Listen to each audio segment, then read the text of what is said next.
வீட்டுக்கு ஒரு விஜய் உருவாயிருக்கான் அப்படின்னா வீட்டுக்கு ஒரு தற்குறி உருவாயிருக்கான்னு அர்த்தம். வீட்டுக்கு ஒரு விஜய் உருவாயிருக்கானா வீட்டுக்கு ஒரு அப்பம் பேச்ச கேட்காத பிள்ளை உருவாயிருக்கான்னு அர்த்தம். வீட்டுக்கு ஒரு விஜய் உருவாயிருக்கானா தன் பெத்த பிள்ளையே மதிக்காத ஒரு விஜய் உருவாயிருக்கான்னு அர்த்தம். வீட்டுக்கு ஒரு விஜய் உருவாயிருக்கானா ஒரு தரம் கெட்ட கேடுகட்ட கேவலமான இழிவான அரசியலை பண்ணக்கூடிய தன்னை மட்டுமே பெரிய ஆளாக நினைக்கக்கூடிய ஒருத்தன் உருவாயிருக்கான்னு அர்த்தம். அப்படிலாம் எந்த வீட்லயும் தமிழ்நாட்டுல உருவாகல. எந்த மக்கள் செல்வாக்கு இருக்கு? எந்த மக்கள் போடுறது இன்னீங்க? எந்த மக்கள் பிரச்சனை? பராசக்தி ஹீரோடா சிவாஜி பேரை கேட்ட உடனே சும்மா அதறது இல்ல. என்ன பண்ண போற? யானையோ குதிரையோ கழுதையோ அதெல்லாம் முக்கியம் இல்ல, முதல்ல மனுஷனா இருக்கணும். ஏன்னா மனுஷனா பிறந்தவன் மனுஷனா தானே இருக்கணும். இப்ப விஜய் அவர்கள் மனுஷனா இருக்காருன்னா மனுஷனா இருக்காரு.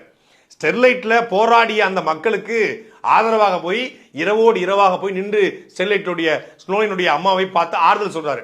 நீட் தேர்வில் இறந்து போன அனிதாவுடைய அம்மாவையும் தங்கச்சியும் பார்த்து அண்ணனை பார்த்து ஆறுதல் சொல்றாரு. மெர்னா கடற்கரையில் மக்கள் ஜல்லிக்கட்டுக்கு போராடிய பொழுது அந்த மக்கள்கிட்ட போய் நிக்கிறாரு. மனுஷனா இருக்காரு. விஜய் குருதியகம், விஜய் விழியகம், விஜய் படிப்பகம் என்று ஏதோ அரசியலுக்கு செய்யறாரோ தேர்தலுக்கு வர்றதுக்காக செய்யறாரோ எப்படியோ ஆனா செய்யறாரு. அந்த நோக்கத்தை விடுங்க, ஆனா செய்யற செயல் சிறப்பான செயல்.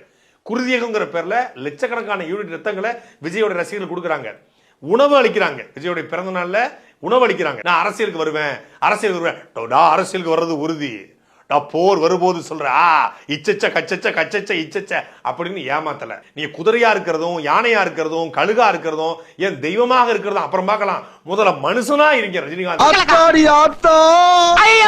வருஷத்துக்கு ஒரு கிரிக்கெட்ட சிக்கிறா சாமி.